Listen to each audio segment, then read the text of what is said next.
Nama GN ini harus diakomodir, harus segera partai-partai ini harus segera mengundang selain Pak Gatot, beberapa nama yang menonjol di ruang publik itu bisa diajak untuk silaturahim, untuk saling menyamakan persepsi. Karena kalau saya lihat, saya setuju bahwa GN sangat sungguh-sungguh, cuma masih membutuhkan proses komunikasi saja. Tapi ada satu nama, izinkan Abang dah. Mungkin saya salah kalau ini dikoreksi. Abraham Samad ini menarik, Abang. Ini harus secara terbuka mantan ketua KPK ya. Karena saya baca di media sosial itu namanya juga selalu muncul. Ini kalau kasih Abraham Samad ketua tim, wah, satu dia independen, di masa lalu dia punya karya-karya penegakan hukumnya bagus, dibilang anti korupsi kan. Kemudian orangnya ini pemberani. Saya punya metode untuk memahami itu. Menurut saya Pak Anies dan Caimin ini menempatkan beberapa nama kemudian istihara aja. Kalau saya ingatkan, ketua tim ini bahaya. Kalau dia mau menghancurkan calon, cukup dia bicara selesai dua kali 3 kali salah, blunder semua.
Oke bro, terakhir ya, ini ngeri-ngeri sedap ya, ini pasti menarik perhatian publik, yaitu ketua tim ses Anies.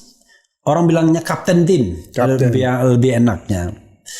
Kalau kita bicara kapten tim, ini ada lucu paradoks. Di Anies sudah selesai siapa jadi wapresnya. Iya, kapten timnya belum. Di Ganjar wapresnya saja belum ada, tapi kapten timnya sudah ditunjuk. Di Prabowo belum ada pembicaraan kapten tim karena mereka masih sana sini, ya, masih transaksinya belum selesai. Kalkulator. Ya, kalkulatornya kita pakai kalkulator aja. Ya kan?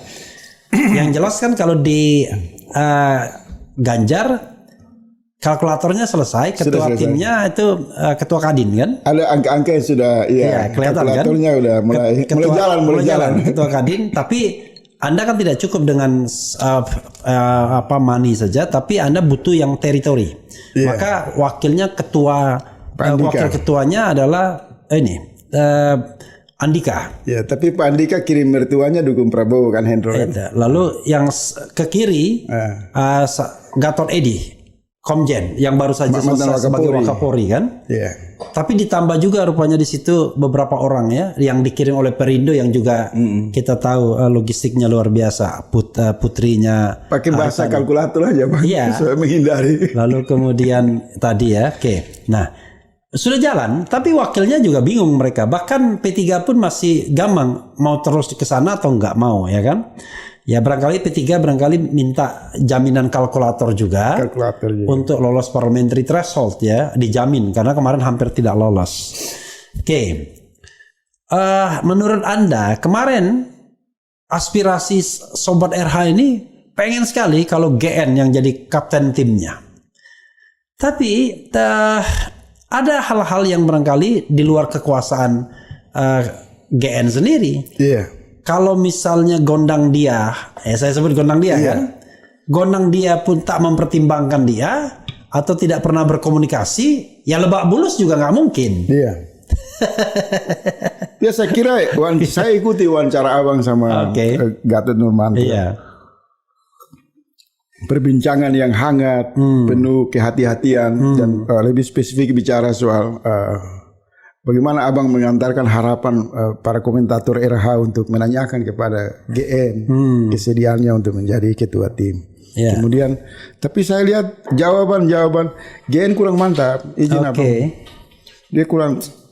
Ya kan kalau soal lobby itu kan soal biasa saja. Kita juga bisa lobby, bisa meyakinkan partai-partai yang berkoalisi untuk mempertimbangkan nama GN Gatot Nurmantio. Dan kalau tidak salah saya baca itu memang setelah badan pekerja Baja Amin, badan pekerja Amin. Badan pekerja Amin dibentuk dari keterwakilan partai politik, maka munculkan 21 nama yang potensial yang diharapkan bergabung sebagai ketua tim dan anggota. Nama GN ini menarik, Bang. Kita berharap semangat GN tidak hanya jadi ketua tim.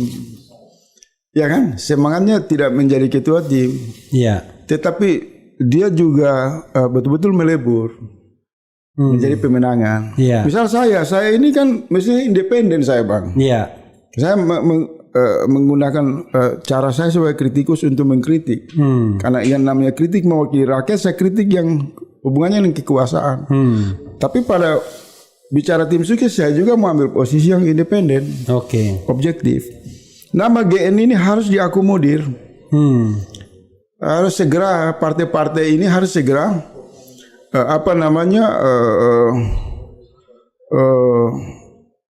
mengundang selain Pak Gatot, beberapa nama yang menonjol di ruang publik itu bisa diajak untuk silaturahim, untuk saling menyamakan persepsi. Karena kalau saya lihat, saya setuju bahwa GN sangat sungguh-sungguh, cuma masih membutuhkan proses komunikasi saja. Cuma ada beberapa nama juga selain GN yang kita anggap menarik. Saya justru lihat begini, abang, semangat gerakan perubahan itu salah satu anti korupsi. Karena dalam praktek kekuasaan Pak Jokowi ini kan kasus-kasus korupsi ini udah sangat menggila, maka rakyat itu marah. Calon presiden kita sangat anti korupsi, calon wakil juga anti, maka ketua tim itu juga diberikan kepada orang yang berani di dalam punya pengalaman penegakan hukum. Bisa abang dong. Orang kayak abang, saya pribadi. Dan beberapa suara yang muncul di ruang publik kan banyak mengidolakan abang. Abang masuk dalam orbit yang diperhitungkan untuk sebagai ketua tim. Tapi ada satu nama, izinkan abang dah. Mungkin saya salah kalau ini dikoreksi. Abraham Samad ini menarik, abang. Ini harus secara terbuka mantan ketua KPK ya. Karena saya baca di media sosial itu namanya juga selalu muncul. Ini kalau kasih Abraham Samad ketua tim, satu dia independen, di masa lalu dia punya karya-karya penegakan hukumnya bagus, dibilang anti korupsi kan. Kemudian orangnya ini pemberani. Nama-nama seperti ini segera. Cuma kan kita tidak tahu apakah Nasdem, PKS, kemudian PKB, Anies dan Caimin bagaimana ini formasi ini. Cuma saya dengar kabar ini belum finalisasi. Masih 1 bulan lagi. Tapi saya pribadi menjagokan Abraham Samad. Mudah-mudahan didengar oleh pengambil keputusan di lingkaran Caimin dan Bang Anies. Kita balik ke histori dulu. Waktu 2014,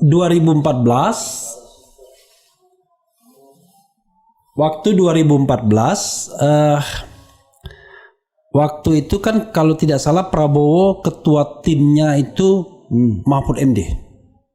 Hanya gara-gara Mahfud kemudian ya dijual-jual sama PKB pada waktu itu tidak jadi, diambil sebagai ketua tim. Jokowi saya malah lupa siapa ketua timnya waktu 2014 itu. 2014. Iya, kalau 2019 Erick Thohir. 2000 Cahyo kalau nggak salah ya. 2004. Cahyo Kumolo, Bang. Nah, 2019 kalau tidak salah. Erick Thohir udah mulai tuh. Iya. Ya, kalkulator udah mulai main tuh. Kalkulator. Iya kan? Gitu. Tapi di 2019 di Prabowo kalau tidak salah Joko Santoso. Iya. Iya kan? Terlihat tuh. Abang mau bilang sipil militer gitu. Bukan. Saya lihat bahwa kalau 2019 kelihatan betul kalkulator tuh main. Iya. Ya kan? Tapi di Prabowo nggak main tuh kalkulator kalau Joko Santoso ya. Iya. Nah, jadi kalau misalnya kita put Abraham Samad misalnya, Iya. kan biasanya variabelnya dua kelihatannya. Either dia punya jaringan yang kuat, misalnya jaringan militer, jaringan kepolisian, atau dia memang punya finansial yang kuat. Entah itu dia diri sendiri atau karena dia perwakilan kalkulator, kan begitu. Iya. Nah, maka dia sahlah menjadi ketua tim. Seperti misalnya ET kan, padahal wakilnya Muldoko pada waktu itu. Jadi Muldoko cuma dijadikan wakil. In this case, Andika cuma dijadikan wakil, ya kan? From the oven padahal sebagai Panglima TNI. Kalau misalnya kita masukkan nama GN, sebenarnya ada satu sisi dia udah kena, yaitu sisi punya jaringan militer sebagai Panglima TNI. Iya. Kalau masukkan Abraham Samad, kelihatannya Anda ingin mengandalkan image. Tidak juga. Tidak juga ya. Abraham Samad ini jadi begini, mitos tentang Saya berusaha mengkritisi ya, mengkritisi. saya gitu. setuju itu. Iya. Begini Abang Da, saya bisa menangkap dari pikiran Abang Da itu menggarisbawahi bahwa mitos kalau orang ketua tim itu dia harus membawa kekuatan logistik, punya jaringan dengan kelompok pengusaha, punya akar yang kuat. Itu sebenarnya nggak penting. Oke. Jadi ketua tim ini adalah orang yang memiliki keberanian dulu. Sedikit bicara berani, dan ketiga bicara konstruktif.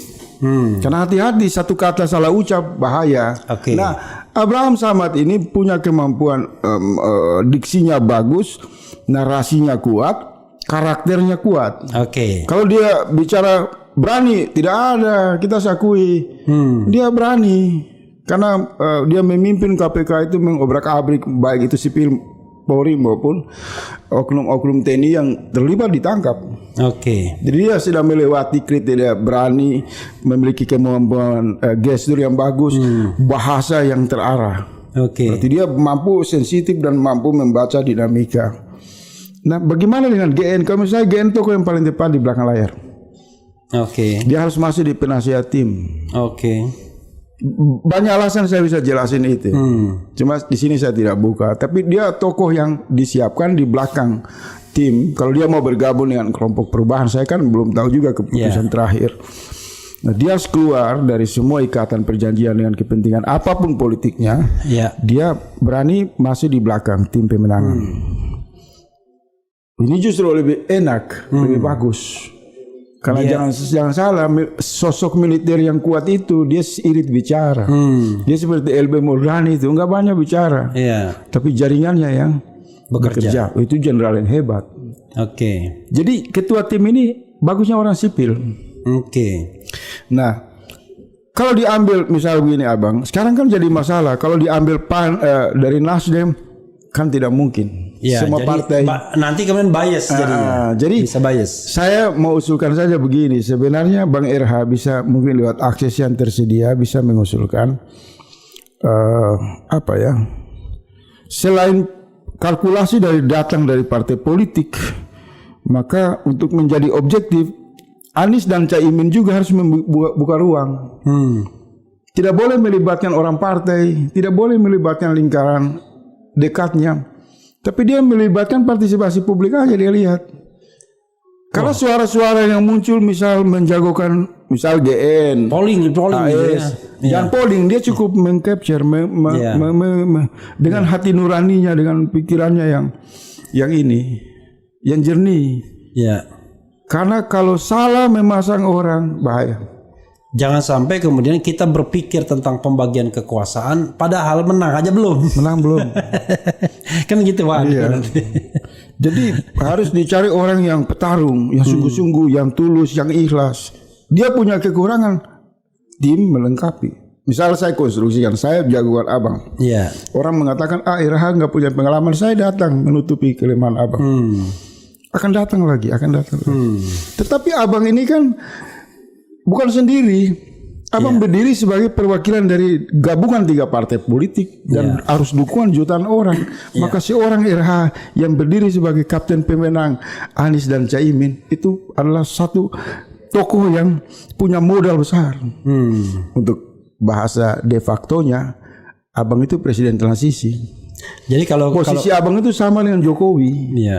Kalau Jokowi mengantarkan Prabowo dan Ganjar, maka kapten pemenangan Anies Caimin dalam kedudukan moral psikologinya harus sama dengan Jokowi. Oke. Dan dia mau mengantarkan 2 tokoh terbaik ini menjadi presiden dan wakil presiden. Oke, kalau dilihat dari pembicaraan Anda, kapten tim itu pertama jangan diupayakan jangan berasal dari arus itu, ya, 3 partai itu. Kalau 3 partai ini yang pilih, saya mau kasih ingat, nanti mereka pilih berdasarkan bahaya, bisa terjadi penyelundupan kalkulator. Iya. Bisa macam-macam. Udahlah, Nasdem, PKS, PKB untuk wilayah ini tidak usah. Saya harus bicara ini terbuka. Bagaimana kalau seandainya kelompok yang dekat dengan lingkaran Pak Anies juga ada 1-2 orang yang merasa dekat juga jangan bisi-bisi. Lingkaran Caimin misalnya.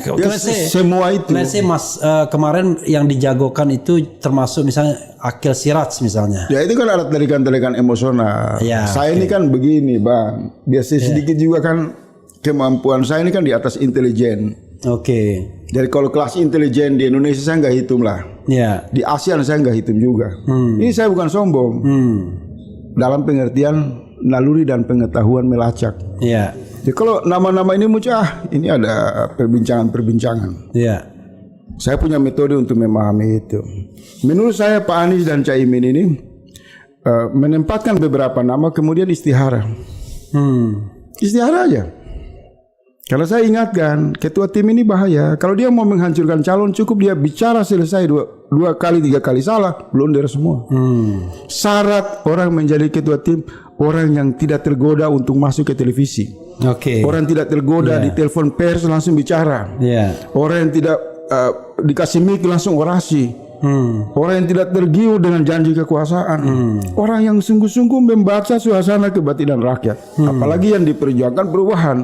Maka dia harus punya hati yang tulus, hati yang bersih. Dia mau mendengar senioritas, dia mau rendah hati, dia mau dengar, dia punya kecerdasan emosional. Dan kalau bisa ibadahnya jangan putus. Begitu dia diangkat sebagai ketua tim, dia harus perbanyak tahajud. Dia harus perbanyak zikir. Dia harus perbanyak. Luar biasa. Kekuatan spiritual ini yang abang bilang tadi. Iya. Akan membimbing dia. Akan membuat dia tenang. Karena yang dia perjuangkan adalah nasib orang banyak. Bukan karena action saja, bukan karena dia mau panggung. Dia mau sesuatu yang popularitas. Kalau itu yang dicari bahaya itu. Jadi cari tokoh yang mungkin tidak dikenal publik atau sudah dikenal publik. Dan menurut saya sudah periksa Bang Abraham Samad. Saya harus jujur apa adanya Bang. Ini spontan saya periksa ini. Atas bawah hati ini saya tahan dada. Ini orang cocok jadi tim pemenangan Anies Caimin. Kalau datang lagi gabung RH, gabung GN, gabung Faisal Sagaf, kita selesaikan ini. Ini masalah kecil. Sudah tinggal mobilisasi rakyat, kasih semangat menang ini kok. Jalan kemenangan terbuka lebar. Sudah mau berakhir. Iya.